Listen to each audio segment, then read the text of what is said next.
Welcome back to Power Play. U.S. President Joe Biden, in his State of the Union address last evening, made it clear Buy American policies aren't going anywhere. In fact, he pledged to ensure that major construction projects, major infrastructure projects in the U.S. are made with just American products. Let's talk a little bit with the front bench about what that potentially could mean for Canada. Stephen McNeil, Gary Marr, Melanie Richer, and Laura Stone are all with me this evening. Laura, I'll start with you. I know that the ambassador said, hey, it's a new song, but one we've heard before. How exhausting do you think it is for Canadian officials to keep having to go around and around on this merry-go-round? Well, it's like deja vu all over again. And I'm sure the Canadian officials have some confidence in themselves because they figure, look, we've wrestled this alligator before in Donald Trump, but that was supposed to be kind of the big hill to climb, and now to have to deal with it again. Of course, as the ambassador noted, it's not a new principle for the U.S. This is something we've obviously been hearing for decades from them, but this Inflation Reduction Act will have real world impacts on Canada. And I think you heard from the finance minister, the deputy prime minister, Chrystia Freeland, last week, a bit of concern over this. And I'm kind of cataloging the fact that the Liberals will have to spend on initiatives in order to compete with this. I think she was also kind of laying the stage for why the federal government was not going to spend as much on the healthcare front as the premiers had wanted. But I think certainly there must be some concern here. And, you did hear from the ambassador, her talking about this message that has been repeated over and over about the supply chain and the importance of Canada. But certainly Canada is not top priority here when you hear these words from President Joe Biden in a room of lawmakers.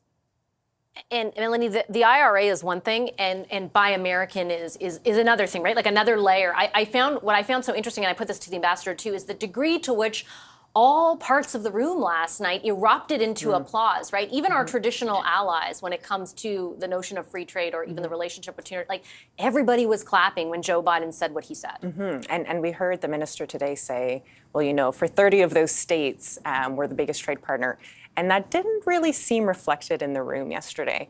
What I think folks are seeing is every time something like this happens, our government is more reaction instead of being proactive. And when you ask the ambassador earlier if she had gotten any assurances, she didn't say no, but it kind of sounded like a no. So for folks watching, none yet, she said. Yeah. So for folks watching at home, I feel like, especially workers, are looking at this and saying, well, how is this going to impact me? Here we are again. Why do we seem to be left out of the conversation instead of always part of the conversation? Now, I'm sure the government is working on something and is part of those conversations, but we're hearing labor leaders say, don't assume that we're in the tent. And I really hope that what we see from the government in the next little bit is that we don't see that assumption, but they are actually actively working to make sure that Canada's exempt from those policies. Gary, I think if I'm not wrong, you were Alberta's representative in the U.S. for 4 years, 2007 to 2011. Do you feel like the political calculus has changed given the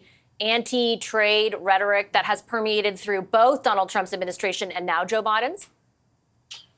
I wouldn't say that things have changed a lot, actually. I mean, Buy America is not new.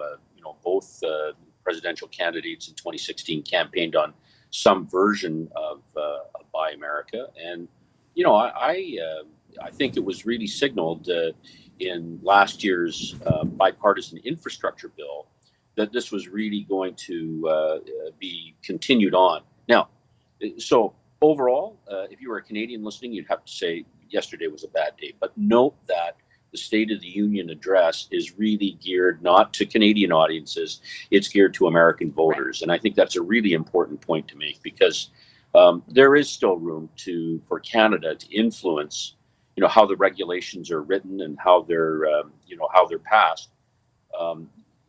I worked at the time when we were trying to get Keystone XL pipeline approved, and it was approved by everybody except for the President of the United States. And we worked hard with the unions. Yeah, we worked hard with the unions, and there are binational unions. And I think that, those unions will be very, very important in helping do the backroom work in making sure that you won't get a blanket waiver for Canadians, but you might get appropriate waivers in certain cases that help out Canadian providers of goods. That's going to have to be the playbook this time around as well. And I think that I'm certain that the people at the Canadian Embassy are working with the unions that are there, as as Ambassador Gary Dewar did those many years ago. Stephen, last word to you on this. Well, I agree with Gary. This was a political speech to the Americans. The president was speaking to his voters.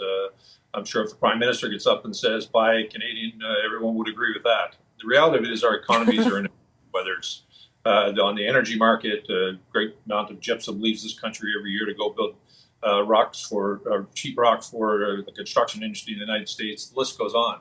What Canadians need to figure out, and what the federal government will need to figure out, is how much is this political rhetoric in the United States meeting to their base, and how much they intend to act on. And then on the flip side of that, look at how do we take advantage of that. We have many minerals here that will be required. He spoke a lot about the automotive industry last night in the chip sector. How do we get those minerals out of the ground in a hurry? How do we make sure that our economy is able to take advantage of which is our largest trading partner, and quite frankly, one that we need healthy? I think the thing that we should all worry about more than anything was the decorum last night. I watched a lot of these before. There's been a lot of back and forth. Typically, the president of the United States, regardless of the party, gets a level of respect when they're doing the State of the Union. Last night, for me, for a Canadian, we need a healthy United States. We need a healthy economy. We need someone that's respected around the world. And last night